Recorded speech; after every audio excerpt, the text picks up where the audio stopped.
ये लोग जो है ना कोरोना के बाद के बच्चे हैं, इनको कुछ नहीं पता रहता। गाँव का माहौल ऐसा है कि लड़की को ज़्यादा नहीं पढ़ाना चाहिए। ये इंटर पास होने के बाद हमसे आके पूछते हैं कि सर आगे क्या करें। अभी तो नहीं कुछ सोचे। सोचना चाहिए। आप जब पहली बार क्लास में आई थी जी। तो किस प्रकार की दिक्कत, मगर ऑब्जेक्टिव है तो मेंटेन। वो धमकी उनकी भी आता है क्या यहाँ से कुछ? नीतीश कुमार जी ने बिहार के लिए तो बहुत कुछ किया। या सही है? सही है। कैसे सही है? आपको क्या लग रहा है कि स्कूल्स में उस तरीके की पढ़ाइयाँ नहीं होती, इसी वजह से तो आप यहाँ आए हैं ना? पढ़ाई नहीं हो रही है ना वहाँ पर? सर इंजीनियर हैं, इंजीनियर तबरेज आलम। तो मैं चाहूँगा कि सर से कुछ बातें करूँ जो ये समाज को देख रहे हैं। साइंस भारी लगने लगा हाँ। तो कॉमर्स ले लेंगे, आर्ट्स ले लेंगे, ऐसा होता है शुरू में बोलते हुए। हम लोग अभी पुपरी में हैं, ब्लैक बोर्ड फिजिक्स क्लासेस। इस क्लास को चुनने का मेरा कारण ये है कि यहाँ बच्चों की संख्या मुझे ज़्यादा लगी, लेकिन यहाँ वीडियो बनाने का सबसे बड़ा रीज़न, सबसे बड़ा पर्पस बोलने तो ये है कि बिहार में जैसे बिहार सरकार की ये डेटा रहती है आधिकारिक कि हमने लगभग 4 लाख शिक्षकों को स्कूल्स में बहाल किए हैं। लेकिन मैं ये जानने की कोशिश कर रहा हूँ कि इतने ज़्यादा स्कूल्स में शिक्षकों को बहाल करने के बाद भी बच्चे आज भी कोचिंग में इतनी संख्या में पढ़ने आ रहे हैं, उनको किस प्रकार की स्कूल में जो है क्वालिटी ऑफ एजुकेशन मिल पा रही है, नहीं मिल पा रही है। इन सभी चीज़ों पर मैं चर्चा करने के लिए, बात करने की, जहाँ पर ऑनलाइन एजुकेशन में बच्चे ज़्यादा जा चुके हैं वहाँ पर भी ऑफलाइन बच्चे पढ़ रहे हैं। तो मैं ये कोशिश कर रहा हूँ जानने की कि आखिर ये इतने सारे बच्चे जो है आज भी ऑनलाइन छोड़ करके ऑफलाइन क्यों आ रहे हैं पढ़ने। तो मेरा पहला सवाल अब मैं इन लोगों से ये जानूंगा कि आज भी ये लोग ऑनलाइन तरफ नहीं पढ़े, ऑफलाइन आप लोग आ रहे हैं क्या सर? क्या लगता है ऑनलाइन आने ऑफलाइन पढ़ने का क्या कारण है आपको? ऑनलाइन नहीं, ऑफलाइन ही बेटर रहता है। ऑफलाइन में क्या होता है, टीचर से डायरेक्टली हम पूछ सकते हैं। ऑनलाइन में है तो उसका रिपीट कर सकते हैं वीडियो, है ना? ऑफलाइन इसलिए बेटर है, कुछ भी डाउट हुआ डायरेक्टली सर से पूछ लिए, है ना? जी। उसमें भी मैं जहाँ तक जानता हूँ कि उसमें भी टीम होती है जो कि आपकी क्वेरी का जवाब देती है। जी जी, उसमें भी टेस्ट सीरीज चलता है, उसमें भी हर एक फैकल्टी है। मतलब यहाँ मतलब ऑफलाइन बेटर इसलिए है, कुछ भी डायरेक्टली डाउट हुआ सर से पूछ लिए।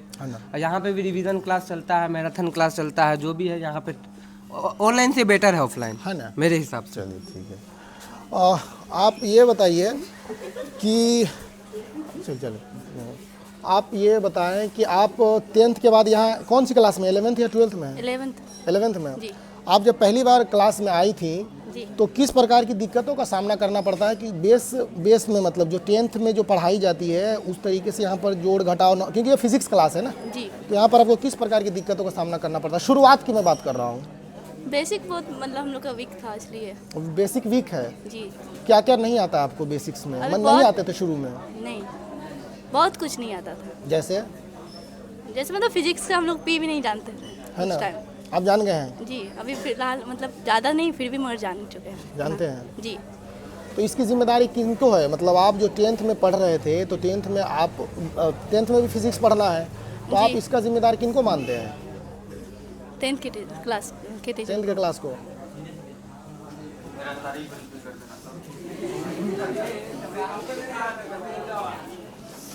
चलिए आप लोग आगे बैठे हुए हैं ना, थोड़ा आगे बैठने वाले के अंदर में कॉन्फिडेंस रहता है जी, है ना? तो ऐसे बैक बेंचर्स के बारे में भी कहा जाता है कि नहीं, बैक बेंचर्स ही कुछ बदलाव लाते हैं जी। है नहीं? तो आप आगे बैठ के किस प्रकार का कॉन्फिडेंस महसूस कर रहे हैं? एक अलग तरह का मतलब कुछ डाउट रहता है तो पूछ सकते हैं, और पीछे मतलब कुछ समझ में मतलब नहीं आता है पीछे बैठने में, इसलिए मैं आगे बैठता हूँ। और 10th में आपके कितने मार्क्स आए थे? 315 315 जी। आप ये बताएं कि अभी जो एग्ज़ाम का पैटर्न है वो ऑब्जेक्टिव जी, ज़्यादातर ऑब्जेक्टिव है, 50-50 वाली बात है जी। तो आप क्या चाहते हैं कि एजुकेशन में कुछ क्वालिटी ऑफ एजुकेशन करने के लिए वो ऑब्जेक्टिव को कुछ कम किया जाए या उतना ही ऑब्जेक्टिव ठीक है? उतना ही ऑब्जेक्टिव ठीक है, मतलब आसान है जी, इसीलिए ठीक है जी। क्या लग रहा है? मतलब ऑब्जेक्टिव को घटाया जाए कि उतना ही ऑब्जेक्टिव ठीक रहेगा? उतना ही अभी ठीक है। लेकिन बच्चे ऑब्जेक्टिव रट कर चले जाते हैं ना, फिर पढ़ते नहीं है ना उतने अच्छे से। जी, ये भी बात है, मगर ऑब्जेक्टिव है तो मेंटेन हो पाता है, मेंटेन कर देता है ना ऑब्जेक्टिव जी। आप जब 10th पास किए थे, कब पास किए 10th? 2025 में। 2025 में। तो उस समय जब आप फिजिक्स की पहली क्लास आए थे तो उस समय आपको किस प्रकार की दिक्कतों का सामना हुआ? इंग्लिश की सबसे बड़ी दिक्कत, बिहार बोर्ड है ना, तो इंग्लिश जी। आपको पता है कि बिहार बोर्ड से इंग्लिश का कंपल्सन हटाया कौन सी गवर्नमेंट में, किन की सरकार थी जब इंग्लिश को कंपलसरी सब्जेक्ट के हटाया गया था? उससे पहले इंग्लिश कंपलसरी था, पता है आपको? नहीं सर। अच्छा, इनमें कितने बच्चे जैसे कि जानते हैं कि कर्पूरी ठाकुर यहाँ के बिहार के मुख्यमंत्री बने थे, पता है आपको? नहीं। कर्पूरी ठाकुर जी, कर्पूरी ठाकुर को जानते हैं? आपको मैं जानकारी के लिए बता दूं कि बिहार में इंग्लिश कंपलसरी था, लेकिन जब कर्पूरी ठाकुर जी जब यहाँ मुख्यमंत्री बने तो उन्होंने ही इंग्लिश कंपल्सन हटाया था। जानते हैं आप कर्पूरी ठाकुर को? नाम तो जानते हैं। नाम जानते हैं आप? इंग्लिश कंपलसरी होना चाहिए क्या 10th क्लास में? होना चाहिए। होना चाहिए। इंग्लिश कंपलसरी न होने की वजह से आपको किस प्रकार की दिक्कतों का सामना करना पड़ता है 11th-12th में? अगर हम पहले से हिंदी से पढ़ रहे होते हैं फिर इंग्लिश पढ़ने में तो प्रॉब्लम होता ही है ना। है ना? यहाँ पर सर बहुत सारा जो है एकदम इंग्लिश में लिखे हुए हैं, 10 सर्किट डायग्राम, इस तरीके से इसमें पढ़ लेते हैं पूरा। इंग्लिश पढ़ने में तो कोई प्रॉब्लम नहीं जी होता जी है। जी हाँ। लेकिन हाँ, थोड़ा समझने में तो जब हम हिंदी से पढ़ रहे होते हैं तो फिर इंग्लिश समझने में थोड़ा तो प्रॉब्लम होता है ना। होता है प्रॉब्लम ना। आइए, ऑब्जेक्टिव्स की जो ऑब्जेक्टिव्स की संख्या ज़्यादा है 10th बोर्ड एग्जाम में, क्या लगता है आपको कि उससे क्वालिटी ऑफ एजुकेशन घटी है क्या, या सही है? सही है। कैसे सही है? हमारे पास ऑप्शंस होते हैं कि हम जो हमें सही लगे उस पर हम टिक लगा सकते हैं, तो मेरे हिसाब से तो सही है। सही है आपके हिसाब से? और फिर वही सवाल एक बार आपसे भी कि जब आप शुरू में आई थी तो बेसिक्स में किस प्रकार की दिक्कत होती है? क्योंकि सर तो 11th-12th को पढ़ाते हैं ना, तो 11th-12th को जब सर पढ़ाते हैं तो आप तो 10th कहीं और से पास करके आई थी, तो वहाँ पर शुरुआत की क्लास में किस प्रकार की दिक्कत होती है आपको सब फिजिक्स को समझने में? वैसा कोई दिक्कत तो नहीं हुआ था, सर अच्छा पढ़ाते हैं। सर तो अच्छा पढ़ाते हैं, लेकिन सर 11th से अच्छा पढ़ाते हैं ना, 10th में तो नहीं पढ़ाते ना सर? नहीं, 10th मेरा हिंदी मीडियम से था। हाँ जी। इंग्लिश मीडियम नहीं था उस टाइम। अच्छा। अच्छा, यहाँ पर आप जैसे मैं अधिकतर देखता हूँ मुस्लिम बच्चियाँ साइंस नहीं लेती हैं, आर्ट्स लेती हैं ज़्यादातर, तो आपको क्या लगता है कि मतलब अपने परिवेश में आपको दिक्कत होती है क्या? मतलब किसी से वैचारिक लड़ाई लड़नी पड़ती है क्या साइंस लेने के लिए कि नहीं मैं पुपरी जाके पढ़ूंगी या किसी टाउन की कोचिंग में जाके पढ़ूंगी? गांव में एक माहौल है और गरीबी की वजह से भी पेरेंट्स मतलब नहीं पढ़ा पाते साइंस। गरीबी?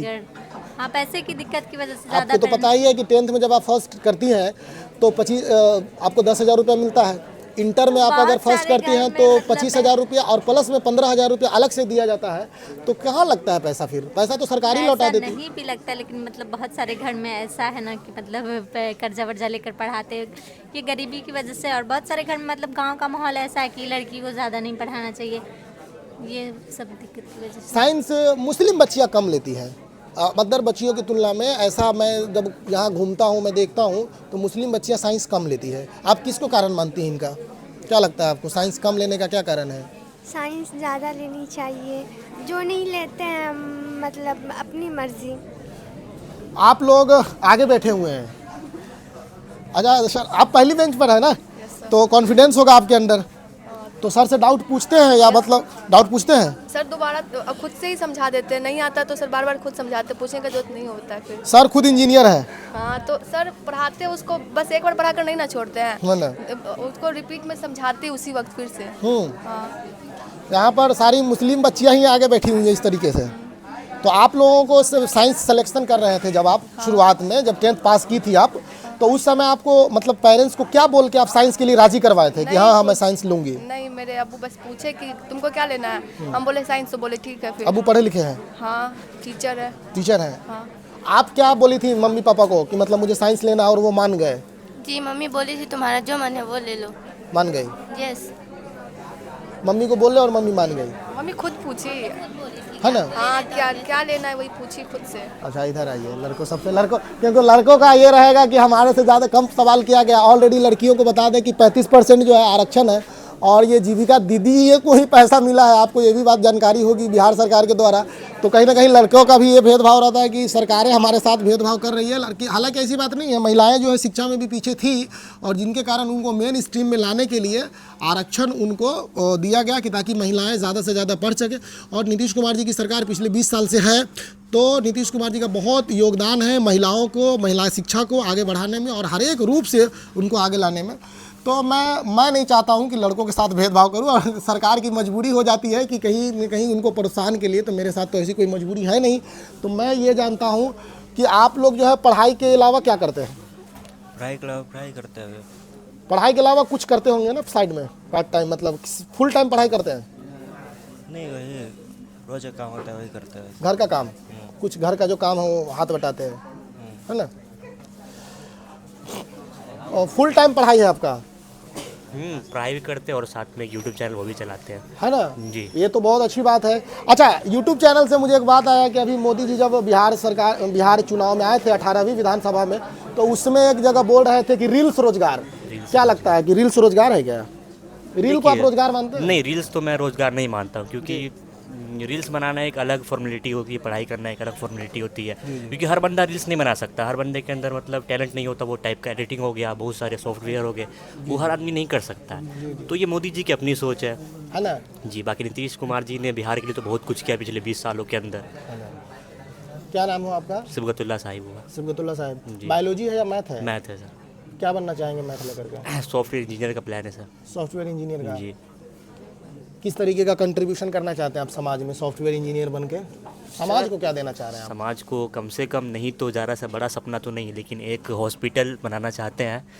हॉस्पिटल तो बहुत सारा बना हुआ है। नहीं, जिसमें मतलब कि कम खर्चे में मतलब कि आदमी इलाज करा पाए।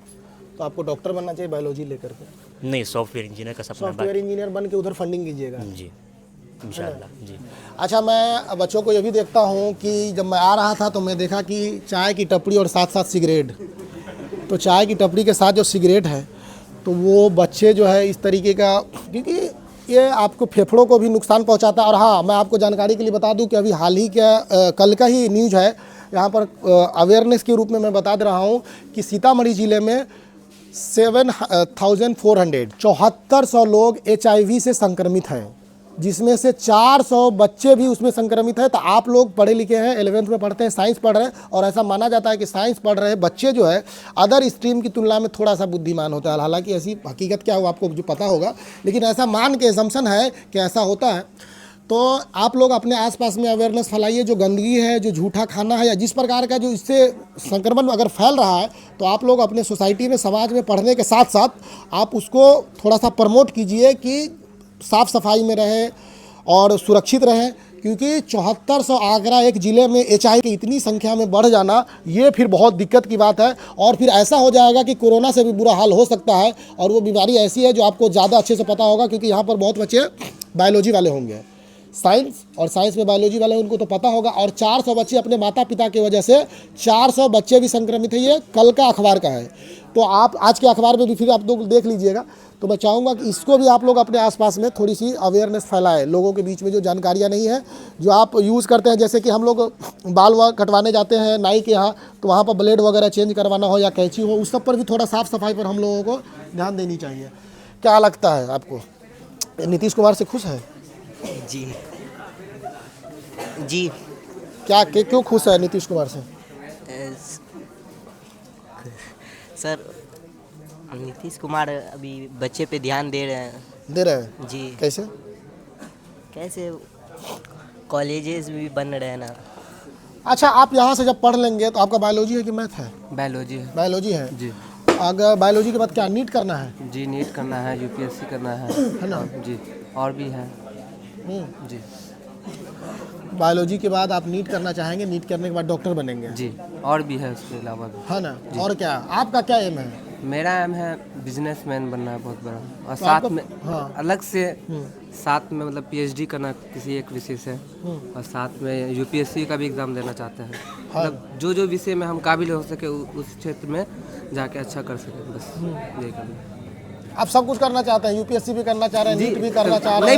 नहीं, बैचलर करने के बाद हम हर UPSC दे सकते हैं। आप एलिजिबल हो जाएंगे, लेकिन आप एलिजिबल दे सकते हैं। जो सिलेबस देख लीजिए ना, आप UPSC का सिलेबस देख लीजिए, नीट का सिलेबस देख लीजिए, एग्जाम देख लीजिए ना। ऐसे भी बहुत सारे मतलब अभी बिजनेस का सिलेबस देख लीजिए। जी जी, बटा हुआ है ना सब जगह। सब में इंटरेस्ट है ना, आपका इंटरेस्ट ज़्यादा फैला हुआ है। जी जी।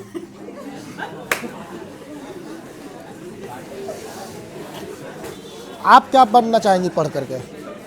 अभी तो नहीं कुछ सोचे। सोचना चाहिए जी। थोड़ा बैठ करके मंथन कीजिए और इसको सोचिए कि क्या बनना चाह रहे हैं। आप क्या बनना चाह रही हैं पढ़ लिख करके? जी, जी अभी ज़्यादा सोचे नहीं है, लेकिन बाद में ऐसा होगा तो डीएलएड वगैरह ये सब करना है। डीएलएड वगैरह? जी डीएलएड कीजिएगा, डीएलएड करके टीचर बनना है? जी हाँ। अभी अच्छा टीचर बनना चाहती है। आप ये बताइए कि जो टीचर्स है, आप लोग कोचिंग्स पढ़ रहे, थोड़ा सा आप लोग यहाँ कोचिंग्स पढ़ने आए हैं और ऐसी सरकार की मतलब ये रहती है कि मैंने जो है 4 लाख शिक्षकों को बीपीएससी के थ्रू बहाल किया है। इसके बावजूद भी अगर कोचिंग पढ़ने बच्चे आ रहे हैं, इसका मतलब है कि क्वालिटी ऑफ एजुकेशन उसको, उस बच्चे को उस प्रकार से स्कूल में नहीं मिल रही है। नहीं मिल रही क्या? हाँ, मिल रहा है क्या? नहीं मिल रहा है ना। और आपको बता दें जानकारी के लिए, आपको पहले से पता होगा कि वो शिक्षक जो स्कूल्स में है उनकी तनख्वाह लगभग 50,000 है। 50,000 से ज़्यादा है, कम नहीं है। तो आपको क्या लग रहा है कि स्कूल्स में उस तरीके की पढ़ाइयाँ नहीं होती, इसी वजह से तो आप यहाँ आए हैं ना? पढ़ाई नहीं हो रही है ना वहाँ पर? साइंस की पढ़ाई स्कूल में हो रही है अच्छे से क्या? नहीं हो रही है। नहीं हो रही है? साइंस की टीचर ही नहीं बोलता कि टीचर नहीं है साइंस। टीचर्स नहीं है? नहीं। तभी आप यहाँ आ रही हैं? Yes sir. हाँ, कोई भी टीचर नहीं। स्कूल में आप लोग मतलब स्कूल्स की जो बात है, तो स्कूल्स में क्वालिटी ऑफ एजुकेशन शिक्षक बहाल करने से बढ़ा है कि कुछ, मतलब आप लोग फिर भी कोचिंग आ रहे हैं पढ़ने? मतलब बढ़ा है उसमें।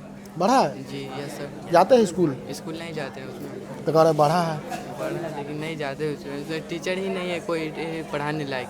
पढ़ाने लायक नहीं है? नहीं है टीचर। इतने आप बैक वेंचर हैं, वैसे तो कहावत आप सुना ही होंगे, है ना, कि बैक वेंचर से भी लोग, बैक बेंच पर भी बैठ के लोग बहुत आगे जा सकते हैं। तो आपको क्या लगता है कि 10th जब आप पास किए थे तो उसमें ज़्यादा ऑब्जेक्टिव का योगदान था कि सब्जेक्टिव का? दोनों का। दोनों का? Yes sir. कितना मार्क्स आया था आपको 10th में? 366। 366? Yes sir. तो ये तो काफ़ी अच्छा मार्क्स है। सबसे ज़्यादा मार्क्स आपके किस में थे? मैथ में। मैथ में? बिहार के बच्चों वैसे मैथ में ज़्यादा मजबूत होते हैं। बिहार के बच्चों का मैथ ज़्यादा मजबूत होता है। अच्छा, इन्हीं सब चीज़ों पर चर्चा करने के लिए यहाँ के टीचर हमारे साथ, इंजीनियर तबरेज़ आलम, ब्लैक बोर्ड फिजिक्स क्लास के शिक्षक, और इन्हीं के सहारे ये बच्चे इतने फिजिक्स यहाँ पढ़ रहे हैं। और सर इंजीनियर हैं, इंजीनियर तबरेज़ आलम। तो मैं चाहूँगा कि सर से कुछ बातें करूँ जो ये समाज को देख रहे हैं। सर बहुत बहुत स्वागत है आपका हमारे चैनल पर। आपका बहुत धन्यवाद। आप कितने समय से सर ये फिजिक्स पढ़ा रहे हैं यहाँ? करीब 10 साल होने को आया। 10 साल? जी। तो आप यंग हैं। 2015 में मैंने बीटेक कंप्लीट किया था। 2015 में? मैकेनिकल इंजीनियरिंग से जी। उसके बाद 15 जून जुलाई में कंप्लीट हुआ था। उसके बाद 1.5 साल करीब मैंने जॉब किया पुणे में। मुझे लगता है आपकी कि बीटेक भी बाहर से ही किए थे आप? जी यूपी से। तो वैल्यू इंडिया प्राइवेट लिमिटेड एक MNC कंपनी थी फ्रांस की, वहाँ पर मैं काम किया था 1.5 साल। लेकिन उसके बाद मैं यहाँ आ गया, छुट्टी नहीं मिलती थी। और अपने तरफ ये भी है ना कि रोजगार नहीं था इधर, तो वहाँ 2-3 दिन की छुट्टी मिलती थी। और 1.5 साल हो गया मुझे वहाँ काम करते हुए। 3 दिन की छुट्टी में महाराष्ट्र से, आपको पता ही है कि वहाँ से यहाँ आने में ही 3 दिन लग जाए। जी, पुणे से दूरी है। जी। इसलिए जॉब ही छोड़ दिया। जॉब छोड़ दिया। तो आप ये कोचिंग पढ़ाने का जो आप सोचे, तो मैं ये चाहूँगा कि अच्छा, मैकेनिकल में ये भी बात है कि ज़्यादातर फिजिक्स का सब्जेक्ट है, इसीलिए आपने फिजिक्स ही चूज किया आपने। तो यहाँ पर आप जो फिजिक्स पढ़ा रहे हैं सर, तो आपको बच्चे जो मिलते हैं, तो शुरू में आप 10th तो पढ़ाते नहीं है, 11th से पढ़ाते हैं जी। तो आपको शुरुआत में किस तरीके की कठिनाइयों का सामना करना पड़ता है इन बच्चों का बेस बनाने के लिए? देखिए, प्रॉब्लम क्या होता है, एक तो सबने जैसा कि बताया और आपने भी इस बात को बताया कि अंग्रेज़ी का प्रॉब्लम। अब साइंस अगर इंटर में हिंदी में पढ़ा जाए तो उससे पढ़ के कुछ होगा नहीं, होना जाना नहीं है। आप भी जानते हैं ना। तो कहीं पे अच्छा, एक बात आपको मैं बता दूं जानकारी के लिए कि अगर आप साइंस हिंदी मीडियम से पढ़ रहे हैं तो पूरे भारत में, या पूरे भारत की मैं बात कर रहा हूँ, आउट ऑफ भारत तो छोड़ ही दीजिए, ना तो आप मेडिकल कर सकते हैं हिंदी माध्यम से, ना ही आप इंजीनियरिंग कर सकते हैं, कुछ भी नहीं कर सकते हिंदी माध्यम से साइंस पढ़ करके। आपके पास एक ही ऑप्शन बचेगा, वो है जनरल कंपटीशन की तैयारी। तो मैं यही चाहूँगा कि अगर आप साइंस लिए हैं तो साइंस में बायोलॉजी हो या मैथ हो, आप इंग्लिश मीडियम में ही पढ़े। शुरुआत में आपको दिक्कतें हो सकती है, लेकिन आपको इंग्लिश मीडियम में ही साइंस पढ़ना चाहिए। ये वही सर बता रहे हैं क्या सर? हाँ, एक ऐसे कॉलेज यूनिवर्सिटी शायद खुली थी दिल्ली में, अटल बिहारी वाजपेयी के नाम पे, लेकिन उसमें भी कुछ पढ़ाई नहीं हुआ।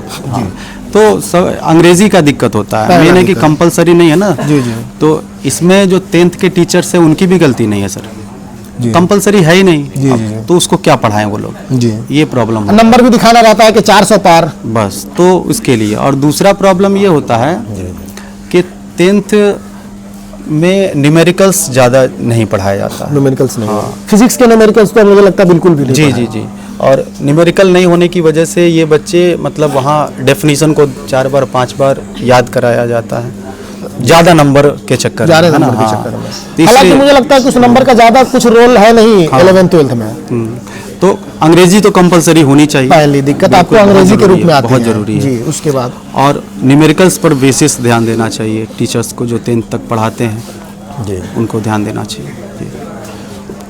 और यहाँ से मैं देखा कि आपके बैनर्स पर नंबर्स भी बहुत अच्छे अच्छे लिखे हुए हैं, 91, 93, 97 हाईएस्ट 97 हाईएस्ट नंबर्स भी जा रहे हैं। तो यहाँ से पढ़ पढ़ कर बच्चे हायर एजुकेशन में किस रूप में जा रहे हैं?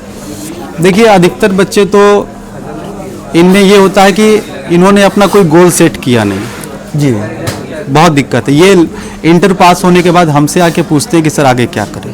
पास होने के बाद? हाँ, अच्छा अच्छा। बहुत सारे ऐसे बच्चे होते हैं, कुछ जिनका फैमिली बैकग्राउंड मतलब जो पढ़े लिखे फैमिली से आते हैं, वो लोग, उन लोगों के बच्चों में थोड़ा सा रहता है, लेकिन अधिकतर बच्चों को पता ही नहीं रहता कि हमको करना क्या है जी जी आगे चल के। तो ये बहुत बड़ा प्रॉब्लम आता है, जिसकी वजह से वो बहुत जिस ऊंचाई तक जाना चाहिए वहाँ तक नहीं पहुँच पाते हैं। अच्छा सर, इस कोरोना के दौरान बहुत सारा जो एजुकेशन है वो ऑनलाइन की तरफ शिफ्ट हुआ जी। तो उस समय भी आपकी कोचिंग थी?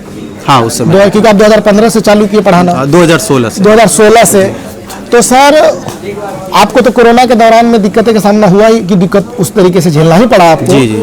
क्योंकि मुझे लगता है कि कोरोना के बाद बहुत सारा कोचिंग बंद ही हो गया, दोबारा वो शुरू ही नहीं हो पाया जी। तो आपको ऑनलाइन और ऑफलाइन कोचिंग जो है ज़्यादा प्रमोट होने के बाद आपकी कैसी समस्याएं झेलनी पड़ रही है? आप देखिए, ऑनलाइन आने के बाद जो मार्केट में बच्चे हैं, जो क्लासेस में बच्चे हैं, उनमें कमी आई है। हाँ, आई है। और मैं भी ऑनलाइन पढ़ाता हूँ, मेरे चैनल का नाम है ब्लैक बोर्ड फिजिक्स क्लासेस। हाँ, जी, नाम तो जी हाँ, तो मैं भी पढ़ाता हूँ।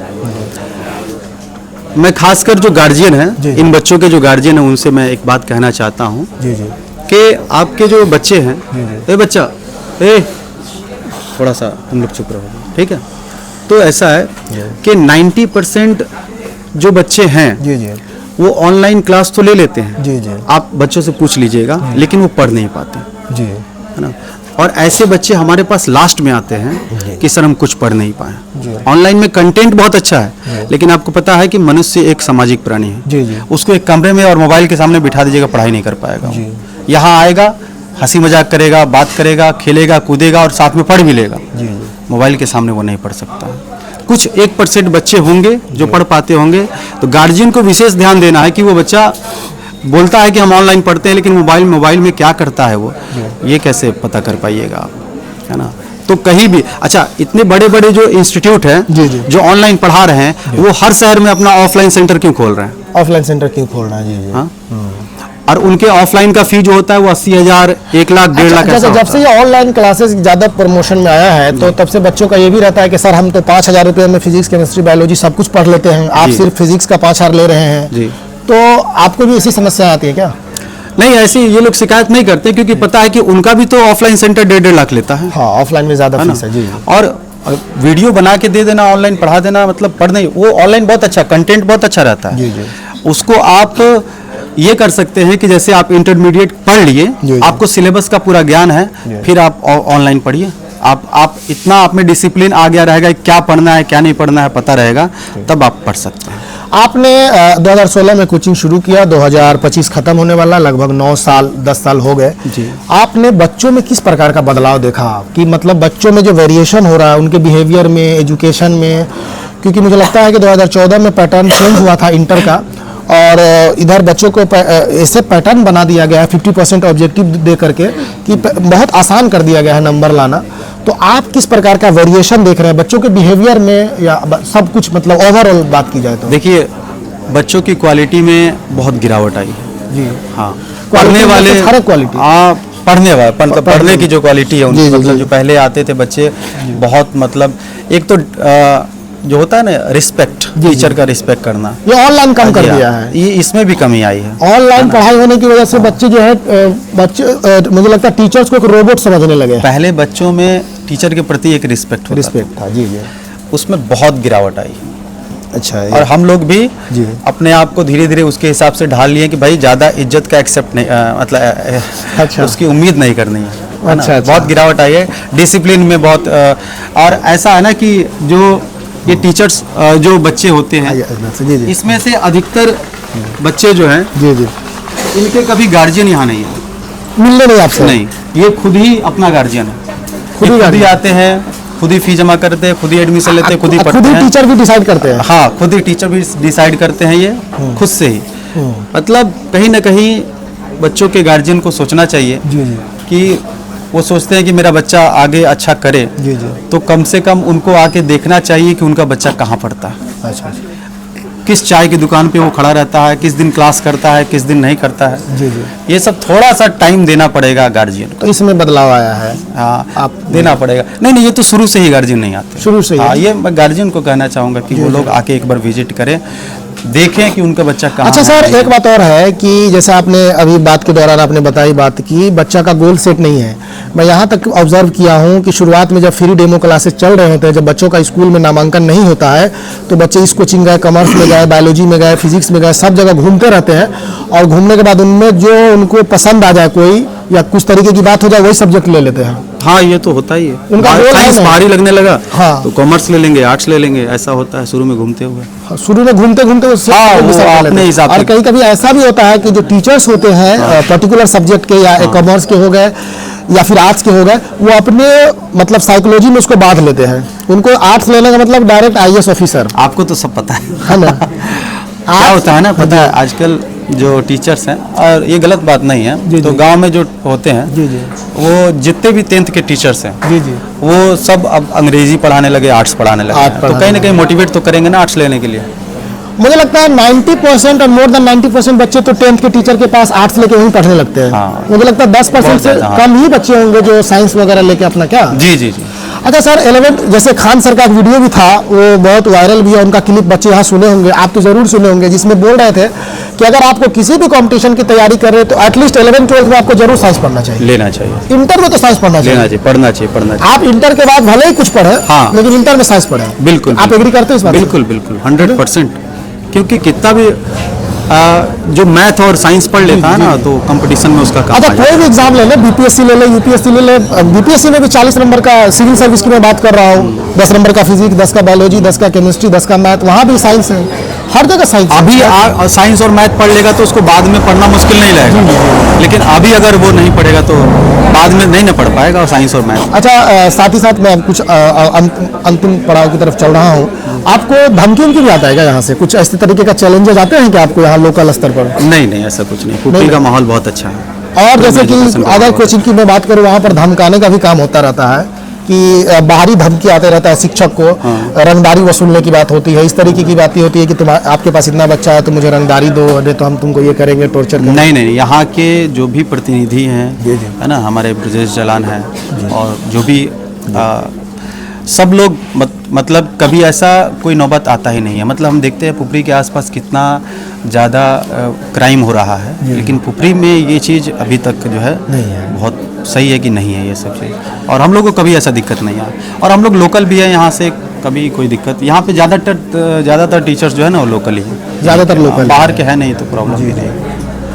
तो आपने यहाँ से पूरा एकदम कोटेशन लगाया दलाई लामा से लेकर और डॉक्टर APJ अब्दुल कलाम तक। मैं अब अंतिम, आपको सबसे पसंद कौन सा कोटेशन है? देखिए, इनमें सब पसंद है तभी हम लगाए हैं यहाँ पे, और सबका अपना अपना विचार है, और इन सभी को अपने जीवन में अगर उतार लिया जाए तो आदमी एक अच्छा, जैसे देखिए इसमें आपको हर तरह का मिलेगा। लेकिन मुझे इसमें जो है एक सिर्फ मैरी क्यूरी दिख रही है फीमेल में। हाँ जी।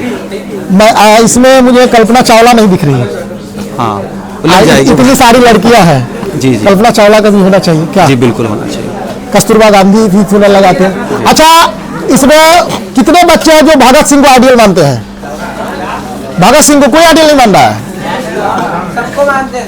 सबको भगत सिंह के बारे में क्या समझते हो कि क्या मतलब क्या थे? अच्छा, एपीजे अब्दुल कलाम। ये लोग जो है ना कोरोना के बाद के बच्चे हैं, इनको कुछ नहीं पता रहता। कोरोना के बाद के बच्चे हैं, इनको कुछ नहीं पता रहता है। भगत सिंह के बारे में ये लोग कुछ पता नहीं जानते या नहीं जानते। अच्छा, अंत में सर आप जो कहना चाहते हो समाज को, सोसाइटी को और इनके गार्जियंस को और इन बच्चों को, वो कह दीजिए सर। यही कहना चाहेंगे कि गार्जियन अपने बच्चों पे थोड़ा सा समय दें। लाइफ बहुत बिजी है, कमाते हैं, सब कुछ करते हैं, लेकिन घर में रात में आधा घंटा अपने बच्चों को देखें। ना भी पढ़े हो ना, मान लीजिए कि वो अनपढ़ ही हैं, लेकिन उनकी कॉपी को देखें, कम से कम क्या लिखा है नहीं लिखा है उससे बात करें। ये बहुत ज़रूरी है सर। बच्चों में गलत संगति बहुत प्रभावित कर रहा है बच्चों को क्या? हाँ, ये संगत जो है, सर्कल जो है, पहले सर सर्कल बनता था तो पढ़ाई के लिए ज़्यादा सर्कल बनता था कि चलो एक दूसरे से ग्रुप डिस्कशन कर ले, पूछ ले, पढ़ ले। अब वो संगत बनता मुझे लगता है सिगरेट पीने के लिए। अब देखिए यहाँ पे जो बच्चे पढ़ रहे हैं ना, आप अभी यहाँ पे देख लिए हैं, अब यहाँ से निकल के जाइएगा उधर ना, जो नहीं पढ़ने वाले हैं, ऐसे बहुत सारे बच्चे हैं जो घर से आते हैं लेकिन क्लास नहीं आते हैं। क्लास नहीं आते जी, वो ऐसे बच्चे वो चाय दुकान में मिलेंगे आपको, ऐसी जगहों पे मिलेंगे। बहुत बहुत धन्यवाद। बहुत बहुत धन्यवाद आपका। Thank you sir. बहुत अच्छा आपका चल रहा है। Thank you.